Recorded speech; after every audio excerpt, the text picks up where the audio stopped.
Skewa se seuns. Ons lees Handelinge 19 vers 11 tot 20. Paulus is algemeen bekend as die grootste sendeling van alle tye. Hy was 'n kookwaterprediker en redenaar, en hy was die instrument om talle mense na Jesus te lei. Boonop was hy ook 'n bekwame skrywer wat talle boeke die lig laat sien het. Hierdie feite is algemeen bekend. Dink ons egter aan wonderwerke, dan is Petrus die man wat dadelik in jou gedagtes opkom, want hy het mos die man wat die verlamde man daar by die tempel laat opspring en ronddans, en ook die vrou het die dood opgewek. Maar iets waaroor daar min geskryf is die wonderwerke wat deur Paulus plaasgevind het. Lukas noem net so terloops in Handelinge 19 vers 11 dat God wonderbaarlike dinge deur Paulus gedoen het. Dikwels was hy nie eers persoonlik daar wanneer die dinge gebeur het nie. Lukas vertel byvoorbeeld dat mense doeke of voorskote na Paulus toe gebring het en dat hy net daaraan moes raak. Dan is hierdie stuk materiaal na 'n sieke geneem en op hom neergesit. En dit was genoeg om sy siekte soos mis voor die son te laat verdwyn. Selfs bose geeste het die hasepad gekies as so 'n kledingstuk op die besete persoon gelê is. Dis egter baie belangrik dat ons mooi lees presies wat Lukas hier skryf. Hy stel dit duidelik dat dit God is wat die wonderwerke deur Paulus gedoen het, en nie Paulus wat hulle gedoen het nie. Hy was slegs die instrument. Ons maak dikwels die fout om iemand op te hemel as 'n wonderwerker.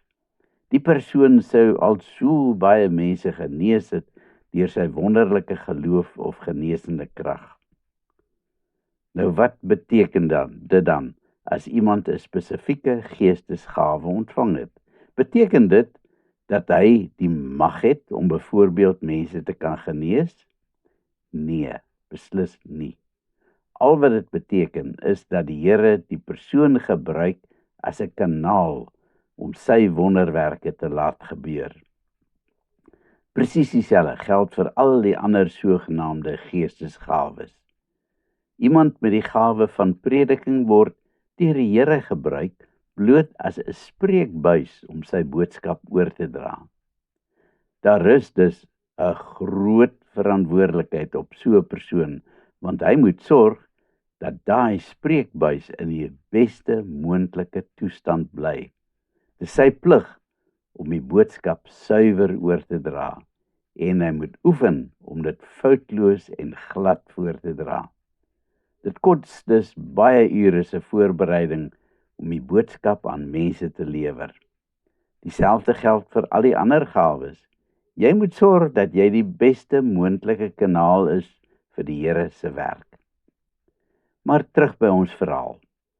Paulus was 'n kanaal vir verskeie wonderwerke van God, en baie mense het hom begin bewonder oor hierdie dinge. Hy's gesien as 'n heilige man wat oor besonderse bonatuurlike magte beskik, en sy reputasie het hom ver vooruit geloop. In die antieke wêreld is feitelik alle onverklaarbare fisiese en veral psigiese toestande gesien as die werk en die besetting van bose geeste. En daar was mense wat dit misbruik het en opgetree het as sogenaamde uitdrywers. Natuurlik teen 'n fooi. Hulle het allerlei hulpmiddels soos armbandjies, doepa, towerspreuke gebruik hiervoor. Dis vir al die Joodse bose besweerders wat baie gewild was, want die mense het geglo dat Jode oor baie spesiale magte beskik, en as hulle boonop die naam van die Here gebruik het, dan het hulle aansien sommer met rasseskrede gestyg. So daag daartoe juis 'n groep jong Joodse manne in Korinte op, 7 broers, Skewa se seuns. Hulle maak aanspraak daarop dat hulle pa 'n hoëpriester was, en dan is almal gaande oor hulle. Hulle kom te hore van die wonderlike dinge wat Paulus doen, en dan besluit hulle dat dit maar net goed kan wees vir besigheid as hulle sy naam iewers inbring. En so begin hulle bose geeste uitdryf deur die geeste te besweer in die naam van Jesus wat deur Paulus verkondig word. En net daar draai die hele ding teen hulle. Hulle is nog besig om met 'n gees se gal te werk. Toe kap die demoon terug. Jesus ken ek, en van Paulus weet ek. Maar julle, wie's julle? Die arme manne skrik hulle spierwit. Maar dan begin die dinge eers lol. Die besetene draai om en begin die 7 manne toetakel met bose mag.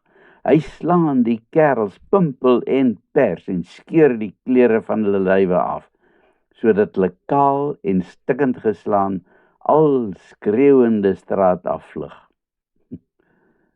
'n Reuse oorwinning vir die evangelie, want die mense wat hiervan te hore kom, word met vrees vervul en talle mense kom tot in geloof in Jesus. Baie van hulle het die een of ander toorkuns beoefen. Hulle stroom na Paulus om die dinge te bely, en talle mense bring die towerboeke om verbrand te word. Die waarde van die boeke word op 50.000 silwerstukke bereken. Nou, 'n silwerstuk is 'n dag se loon. As ons dit so sou omreken, dan moes dit sekerlik hier by die 5 miljoen rand se boeke gewees het. Lukas skryf in Handelinge 19 vers 20.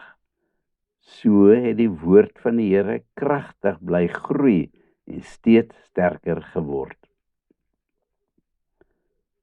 Bly weg van die okkulte dinge af, hoe onskuldig dit ook al mag lyk. Dinge so sterre voorspel, geeste oproep, glasie speel, fortuinvertellery, nog baie ander soortgelyke dinge, word dikwels selfs deur gelowiges beoefen. Dit is die dinge van die bose, en dit is bitter gevaarlik. Vra maar net vir Skewa se seuns. Kom ons bid. Here, bewaar my asseblief van die bose en gee my die wysheid om weg te bly van alle okkulte dinge. Amen.